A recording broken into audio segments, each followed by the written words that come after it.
ಎಲ್ಲರಿಗೂ ನಮಸ್ಕಾರ. ನೀವು ನೋಡ್ತಾ ಇದ್ದೀರಾ ಹರ್ಷ ಹಳ್ಳಿ ಲೈಫ್ ಕನ್ನಡ ಯೂಟ್ಯೂಬ್ ಚಾನಲ್. ನಾನಿವತ್ತು ಸುಂಡೆಕಾಯಿ ಪಲ್ಯ ಮಾಡೋದು ಹೇಗೆ ಅಂತ ತೋರಿಸ್ತಾ ಇದ್ದೀನಿ. ನೋಡಿ, ಇದೇ ಸುಂಡೆಕಾಯಿ ಗಿಡ. ಇದು ರೋಡ್ ಸೈಡಲ್ಲೆಲ್ಲ ಬೆಳೆದಿರುತ್ತೆ. ಈ ಬೇಲಿ ಎಲ್ಲ ಬೆಳ್ಕೊಂಡಿರುತ್ತಲ್ಲ, ಆ ಥರ ಇದು ಬೇಲಿ ಥರನೇ ಗಿಡ ಬೆಳ್ಕೊಂಡಿರುತ್ತೆ. ಆ ಗಿಡ ಈ ಥರ ಇರುತ್ತೆ. ಕಾಯಿ ನೋಡಿ ಈ ಥರ ಗೊಂಚಲು ಥರ ಇರುತ್ತೆ. ಎಲೆ ಎಲ್ಲ ಸ್ವಲ್ಪ ಬದನೆಕಾಯಿ ಗಿಡದ ಥರನೇ ಇರುತ್ತೆ. ನೋಡಿ, ಈ ಥರ ಇರುತ್ತೆ. ಇದನ್ನು ಒಂದೊಂದು ಕಡೆ ಒಂದೊಂದು ಥರ ಹೆಸರಿಂದ ಕರೀತಾರೆ. ನಮ್ಮ ಕಡೆ ಇದನ್ನು ಸುಂಡೆಕಾಯಿ ಅಂತಲೇ ಕರೆಯೋದು. ಇದು ಗಿಡದಲ್ಲಿ ಸ್ವಲ್ಪ ಮುಳ್ಳಿರುತ್ತೆ. ಕಾಯಲ್ಲಿ ಮತ್ತು ಹೂವಲ್ಲಿ ಅಷ್ಟಾಗೇನು ಮುಳ್ಳಿರಲ್ಲ. ನಾನಿವತ್ತು ಇದ್ರದ್ದು ಪಲ್ಯ ಮಾಡೋಣ ಅಂತ ಕುಯ್ಕೊಂಡು ಬಂದೆ. ನೋಡಿ, ನನಗೆ ಇಷ್ಟು ಸಿಕ್ತು. ಇದ್ರದ್ದು ತೊಟ್ಟೆಲ್ಲ ಬಿಡಿಸ್ಬಿಟ್ಟು ಕಾಯಿನೆಲ್ಲ ಬೇರೆ ಮಾಡಿ, ಕೆಟ್ಟೋಗಿರೋದೆಲ್ಲ ಏನಾದರೂ ಇದ್ದರೆ ಅದನ್ನೆಲ್ಲ ಕ್ಲೀನ್ ಮಾಡಿ ಬಿಡಿಸಿ ಎತ್ತಿಡ್ಕೋಬೇಕು. ಯಾರೆಲ್ಲ ನನ್ನ ಚಾನಲ್ನ ಹೊಸ್ದಾಗಿ ನೋಡ್ತಾ ಇದ್ದೀರಾ, ಪ್ಲೀಸ್ ಸಬ್ಸ್ಕ್ರೈಬ್ ಮಾಡಿಕೊಂಡು ವಿಡಿಯೋನ ಕೊನೆವರೆಗೂ ನೋಡಿ. ನೋಡಿ, ಇದು ಕಾಯಿ ಸ್ವಲ್ಪ ಗಟ್ಟಿಗಿರುತ್ತೆ. ಗಟ್ಟಿ ಅಂದರೆ ಮೇಲೆ ಸಿಪ್ಪೆ ಇರುತ್ತಲ್ಲ, ಅದು ಸ್ವಲ್ಪ ಒರಟಾಗಿರುತ್ತೆ. ನಾನಿಲ್ಲಿ ಇದನ್ನೆಲ್ಲ ಕ್ಲೀನ್ ಮಾಡಿಬಿಟ್ಟು ತೊಟ್ಟೆಲ್ಲ ಬಿಡಿಸಿ ಚೆನ್ನಾಗಿಲ್ದಲೇ ಇರೋ ಕಾಯಿನೆಲ್ಲ ಎತ್ತಿಟ್ಬಿಟ್ಟು ನೋಡಿ ಕ್ಲೀನ್ ಮಾಡಿ ಇಟ್ಕೊಂಡೆ. ನನಗೆ ಇದರಲ್ಲಿ ಇಷ್ಟು ಸಿಕ್ತು. ಇದು ಕಾಯಿ ಸ್ವಲ್ಪ ಬಲ್ತಿರೋದು ತಗೊಂಡ್ರೆ ಚೆನ್ನಾಗಿರುತ್ತೆ, ಎಳೆದಷ್ಟು ಚೆನ್ನಾಗಿರಲ್ಲ. ನೋಡಿ, ಇಷ್ಟೊಂದು ಕಾಯಿಗೆ ನನಗೆ ಇಷ್ಟೇ ಕಾಯಿ, ಒಂದು 4-5 ಅಷ್ಟೇ ನನಗೆ ಕೆಟ್ಟೋಗಿರೋ ಕಾಯಿ ಸಿಕ್ಕಿದ್ದು. ಇದನ್ನು ನೀಟಾಗಿ ಒಂದು 2 ಸಲ ತೊಳೆದ್ಬಿಟ್ಟು ಎತ್ತಿಟ್ಕೊಂಡೆ. ಆಮೇಲೆ ನಾನಿಲ್ಲಿ ಒಂದು ಪಾತ್ರೆಗೆ ಕಲ್ಲುಪ್ಪು ಹಾಕ್ತಾಯಿದ್ದೀನಿ. ಯಾಕೆಂದರೆ ಈ ಕಾಯಿಗಳು ಇದ್ದಾವಲ್ಲ, ಇದನ್ನೆಲ್ಲ ಒಂದೊಂದೇ ಈ ಥರ ಚೆಚ್ಚಿಬಿಟ್ಟು ಇದನ್ನು ಇದ್ರೊಳಗಡೆ ಹಾಕಬೇಕು.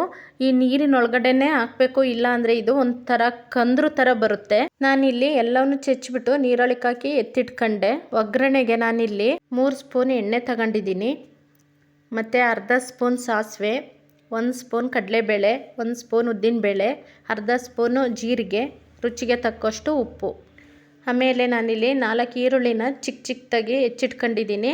1 ಗೆಡ್ಡೆ ಬೆಳ್ಳುಳ್ಳಿನ ಸಿಪ್ಪೆ ತೆಗೆದು ಜಜ್ಜಿಟ್ಕೊಂಡಿದ್ದೀನಿ. ಕರಿಬೇವಿನ ಸೊಪ್ಪನ್ನು ಅಷ್ಟೇ ಚಿಕ್ಕ ಚಿಕ್ಕದಾಗಿ ಹೆಚ್ಚಿಟ್ಟಿದ್ದೀನಿ. ನಾನಿಲ್ಲಿ ಮೆಣಸಿನ್ಕಾಯಿ ಬಳಸ್ತಾ ಇಲ್ಲ. ಮೆಣಸಿನ್ಕಾಯಿ ಬದಲಿಗೆ ಖಾರ ಪುಡಿ ಮತ್ತು ಸಾಂಬಾರು ಪುಡಿ ಬಳಸ್ತಾ ಇದ್ದೀನಿ. ಹಸಿ ತೆಂಗಿನಕಾಯಿ ತುರಿ ಮತ್ತು ಸ್ವಲ್ಪ ಕೊತ್ತಂಬರಿ ಸೊಪ್ಪನ್ನ ಚಿಕ್ಕ ಚಿಕ್ಕದಾಗಿ ಹೆಚ್ಚಿಟ್ಕೊಂಡಿದ್ದೀನಿ. ಮತ್ತು ಇದಕ್ಕೆ ಮುಖ್ಯವಾಗಿ ಬೇಕಾಗಿರೋದು ಟೊಮೊಟೊ. ನಾನಿಲ್ಲಿ 4 ಟೊಮೊಟೊನ ಚಿಕ್ಕ ಚಿಕ್ಕದಾಗಿ ಹೆಚ್ಚಿಟ್ಕೊಂಡಿದ್ದೀನಿ. ಮತ್ತು ಹುಣಸೆಹಣ್ಣು. ಟೊಮೊಟೊ ಹಾಕಿದ್ರೂ ಹುಣಸೆಹಣ್ಣು ಹಾಕಲೇಬೇಕು. ಹುಣಸೆಹಣ್ಣನ್ನ ನೆನೆಹಾಕ್ಬಿಟ್ಟು ಇಲ್ಲಿ ರಸ ತೆಗೆದು ಎತ್ತಿಟ್ಕೊಂಡಿದ್ದೀನಿ. ನೋಡಿ, ಇದನ್ನು ಎಲ್ಲ ಚೆಚ್ಚಿಟ್ಕೊಂಡಿದ್ನಲ್ಲ, ಅದು ಒಗ್ಗರಣೆಗೆ ಹಾಕೋವರೆಗೂ ಅದು ನೀರಲ್ಲೇ ಇರಬೇಕು. ಅಂದರು ಅಂದರೆ ನಿಮಗೆ ಅರ್ಥ ಆಗುತ್ತೋ ಇಲ್ವೋ ಗೊತ್ತಿಲ್ಲ. ಬದನೆಕಾಯಿ ಕುಯ್ದು ನೀರಿಗೆ ಹಾಕ್ತಲೇ ಮಾಡಿದ್ರೆ ಕಂದ್ರಾಗುತ್ತೆ ಅಂತಾರಲ್ಲ, ಅದಕ್ಕೆ ಇದು ಅದೇ ಥರನೇ ಬದನೆಕಾಯಿ ಥರನೇ ಕಂದ್ರಾಗುತ್ತೆ. ಆದರೆ ಭಾಷೆಯಲ್ಲಿ ಏನಾದರೂ ಮಿಸ್ಟೇಕ್ ಇದ್ದರೆ ಅರ್ಥ ಮಾಡಿಕೊಂಡು ಅಡ್ಜಸ್ಟ್ ಮಾಡ್ಕೊಳ್ರಿ. ಕೆಲವೊಂದು ಕಡೆ ಕೆಲವೊಂದು ಪದಗಳನ್ನ ಬಳಸ್ತಾರೆ. ನಮ್ಮ ಕಡೆ ಕಂದ್ರು ಅನ್ನೋ ಪದನೇ ಬಳಸೋದು. ನಾನಿಲ್ಲಿ ಸ್ಟವ್ ಮೇಲೆ ಬಾಣಲಿ ಇಟ್ಟು ಬಾಣಲಿಗೆ ಎಣ್ಣೆ ಹಾಕ್ತಾಯಿದ್ದೀನಿ. ಎಣ್ಣೆ ಹಾಕಾದ್ಮೇಲೆ ಇದಕ್ಕೆ ಸಾಸಿವೆನ ಹಾಕ್ತಾಯಿದ್ದೀನಿ. ಸಾಸಿವೆ ಚಿಟಪಟ ಅಂತ ಸಿಡಿದ್ಮೇಲೆ ಇದಕ್ಕೆ ಒಗ್ಗರಣೆಗೆ ಅಂತ ಎತ್ತಿಟ್ಕೊಂಡಿದ್ವಲ್ಲ, ಅದು ಕಡಲೆಬೇಳೆ, ಉದ್ದಿನಬೇಳೆ ಮತ್ತು ಜೀರಿಗೆ ಎಲ್ಲದನ್ನೂ ಹಾಕ್ತಾಯಿದ್ದೀನಿ. ಹಾಕ್ಬಿಟ್ಟು 1-2 ಸೆಕೆಂಡ್ ಬಿಡಬೇಕು. ಇದು ಸ್ವಲ್ಪ ಕಲರ್ ಚೇಂಜ್ ಆದಮೇಲೆ ಹೆಚ್ಚಿಟ್ಕೊಂಡಿರೋ ಕರಿಬೇವಿನ ಸೊಪ್ಪು, ಜಜ್ಜಿಟ್ಕೊಂಡಿರೋ ಬೆಳ್ಳುಳ್ಳಿನ ಹಾಕಬೇಕು. ಇವೆರಡು ಹಾಕಿ 1 ಸೆಕೆಂಡ್ ಆದಮೇಲೆ ಈರುಳ್ಳಿನ ಹಾಕಬೇಕು. ಈರುಳ್ಳಿ ಎಲ್ಲ ಹಾಕಿದ್ಮೇಲೆ ಸ್ವಲ್ಪ ಹೊತ್ತು ಬಾಡಿಸ್ಕೋಬೇಕು. ಈರುಳ್ಳಿ ಬೆಳ್ಳುಳ್ಳಿದು ಅದು ಎಲ್ಲ ಸ್ವಲ್ಪ ಹಸಿ ವಾಸನೆ ಹೋಗಿ ಕೆಂಬಣ್ಣ ಬರೋವರೆಗೂ ಬಾಡಿಸ್ಕೋಬೇಕು. ಇದಕ್ಕೆ ಖಾರ ಪುಡಿ ಹಾಕೋದ್ರಿಂದನೇ ಟೇಸ್ಟ್ ಬರೋದು. ಹಸಿಮೆಣ್ಸಿನ್ಕಾಯಿ ಹಾಕಿದ್ರೆ ಅಷ್ಟು ಟೇಸ್ಟ್ ಬರಲ್ಲ. ನೋಡಿ, ಇದು ಬಾಡಿದ ಮೇಲೆ ನಾನಿಲ್ಲಿ ಹೆಚ್ಚಿಟ್ಕೊಂಡಿರೋ ಟೊಮೊಟೊ ಹಾಕ್ತಾಯಿದ್ದೀನಿ. ಈ ಟೊಮೊಟೊನ ಮಧ್ಯೆ ಹಾಕ್ಬಿಟ್ಟು ಸ್ವಲ್ಪ ಉಪ್ಪು ಹಾಕೋದ್ರಿಂದ ಟೊಮೊಟೊ ಬೇಗ ಬೇಯುತ್ತೆ ಅಂತ. ಟೊಮೊಟೊ ಎಲ್ಲ ಬೆಂದಾದಮೇಲೆ ನಾನಿಲ್ಲಿ ಸ್ವಲ್ಪ ಕೊತ್ತಂಬರಿ ಸೊಪ್ಪನ್ನ ಹಾಕ್ತಾಯಿದ್ದೀನಿ. ಸ್ವಲ್ಪ ಈಗ ಹಾಕ್ಬಿಟ್ಟು ಇನ್ನು ಸ್ವಲ್ಪ ಆಮೇಲೆ ಲಾಸ್ಟಿಗೆ ಹಾಕ್ತೀನಿ. ಕೊತ್ತಂಬರಿ ಸೊಪ್ಪು ಹಾಕಿದ ಮೇಲೆ ಇದೆಲ್ಲ ನೀಟಾಗೆ ಮಿಕ್ಸ್ ಆಗಲಿ ಅಂತ ನಾನಿಲ್ಲಿ ಬಾಡಿಸ್ತಾ ಇದ್ದೀನಿ. ಇದೆಲ್ಲ ನೀಟಾಗೆ ಮಿಕ್ಸ್ ಆದಮೇಲೆ ಇವಾಗ ನಾನು ಚೆಚ್ಚಿಬಿಟ್ಟು ನೀರಿಗೆ ಹಾಕಿ ಎತ್ತಿಟ್ಟಿದ್ನಲ್ಲ ಸುಂಡೆಕಾಯಿ, ಅದನ್ನು ಈ ಒಗ್ಗರಣೆಗೆ ಹಾಕ್ತಾಯಿದ್ದೀನಿ. ಒಗ್ಗರಣೆಗೆ ಹಾಕೋವರೆಗೂ ಇದನ್ನು ನೀರಲ್ಲೇ ಹಾಕಿಟ್ಟಿರಬೇಕು. ನೀರಿಗೆ ಹಾಕಿಟ್ಟಿಲ್ಲ ಅಂದರೆ ಈ ಪಲ್ಯ ಅಷ್ಟು ರುಚಿ ಬರಲ್ಲ. ನೋಡಿ, ಇಲ್ಲಿ ನಾನು ಎಲ್ಲ ಕಾಯಿಗಳ್ನು ನೀರಿಂದ ಹಿಂಡ್ಬಿಟ್ಟು ಒಗ್ಗರಣೆಗೆ ಹಾಕ್ತಾಯಿದ್ದೀನಿ. ಇದ್ರದ್ದು ಬೀಜ ಕಾಯಿ ಮಾತ್ರ ಬರುತ್ತೆ, ಬೀಜ ಪಾತ್ರೆಲೇ ಉಳ್ಕೊಳ್ಳುತ್ತೆ. ನೋಡಿ, ಸಖತ್ತು ಬೀಜ ಇರುತ್ತೆ ಇದರಲ್ಲಿ. ಇದು ಕೈಗೆ ಬರಲ್ಲ, ಅದರಿಂದ ನಾನು ಸೋಸೋದು ಜಾಲರಿ ಬರುತ್ತಲ್ಲ ಅದರಲ್ಲಿ ಸೋಸ್ಬಿಟ್ಟು ನೋಡಿ ಇಷ್ಟೊಂದು ಬೀಜ ಬಂತು. ಇದನ್ನು ಹಾಕ್ತಾಯಿದ್ದೀನಿ. ಈ ಬೀಜಗಳನ್ನ ಹಾಕೋದ್ರಿಂದ ಇದು ಪಲ್ಯ ತುಂಬ ಟೇಸ್ಟ್ ಇರುತ್ತೆ. ನೀವು ನೋಡಿರ್ಬೋದು, ಉಪ್ಪಿನಕಾಯಿ ಒಳಗಡೆ ಬೀಜ ಇರುತ್ತಲ್ಲ ಚಿಕ್ಕ ಚಿಕ್ಕದಾಗಿ, ಅದು ಇದೇ ಸುಂಡೆಕಾಯಿ ಬೀಜನೇ ಉಪ್ಪಿನಕಾಯಿನೊಳಕ್ಕೆ ಹಾಕಿರ್ತಾರೆ. ನಾನಿಲ್ಲಿ ಸುಂಡೆಕಾಯಿ ಎಲ್ಲ ಹಾಕಿದ ಮೇಲೆ ಚೆನ್ನಾಗಿ ಮಿಕ್ಸ್ ಮಾಡಿಬಿಟ್ಟು ಸ್ವಲ್ಪ ಹೊತ್ತು ಪ್ಲೇಟ್ ಮುಚ್ಚಿ ಇಟ್ಟಿದ್ದೆ. ನೋಡಿ ನಾನಿಲ್ಲಿ ಸ್ವಲ್ಪನೂ ನೀರು ಹಾಕಿರಲಿಲ್ಲ, ಟೊಮೊಟೊ ಹಾಕಿದ್ವಲ್ಲ ಅದರದ್ದೇ ರಸ ಬಿಟ್ಕೊಂಡಿತ್ತು. ಇದಕ್ಕೆ ಜಾಸ್ತಿ ನೀರು ಹಾಕಬಾರ್ದು. ನೋಡಿ ಇದಕ್ಕೆ ಮೇಯ್ನ್ ಬೇಕಾಗಿರೋದೆ ಹುಣಸೆ ಹಣ್ಣಿನ ರಸ. ಇದನ್ನು ಬಿಡಲೇಬೇಕು. ನಾವು ಎಷ್ಟೇ ಟೊಮೊಟೊ ಹಾಕಿದ್ರೂ ಹುಣಸೆ ಹಣ್ಣಿನ ರಸ ಬಿಡೋದ್ರಿಂದನೇ ಇದಕ್ಕೆ ಭಾಳ ಟೇಸ್ಟ್ ಬರುತ್ತೆ. ನಾನಿಲ್ಲಿ ಹುಣಸೆ ರಸ ಬಿಟ್ಟ ಮೇಲೆ ಮಿಕ್ಸ್ ಮಾಡಿ ಮತ್ತೆ ಒಂದು 5 ನಿಮಿಷ ಪ್ಲೇಟ್ ಮುಚ್ತಾ ಇದ್ದೀನಿ. ಹುಣಸೆ ರಸದಲ್ಲೇ ಬೇಯ್ಕೊಳುತ್ತೆ ಇದು. ನೋಡಿ ಪ್ಲೇಟ್ ತೆಗೆದು ಕೈ ಆಡಬೇಕು. ಅವಾಗವಾಗ ಕೈ ಆಡಲಿಲ್ಲ ಅಂದರೆ ತಳ ಹಿಡಿದು ಸಿಯೋ ಚಾನ್ಸಸ್ ಇರುತ್ತೆ. ಅದಕ್ಕೋಸ್ಕರ ಅವಾಗವಾಗ ಕೈ ಆಡ್ತಾ ಇರಬೇಕು. ಈ ಸುಂಡೆಕಾಯಿ ಪಲ್ಯ ರೊಟ್ಟಿಗೆ, ಚಪಾತಿಗೆ ಮತ್ತು ಬಿಸಿ ಅನ್ನಕ್ಕೂ ತುಂಬ ಚೆನ್ನಾಗಿರುತ್ತೆ.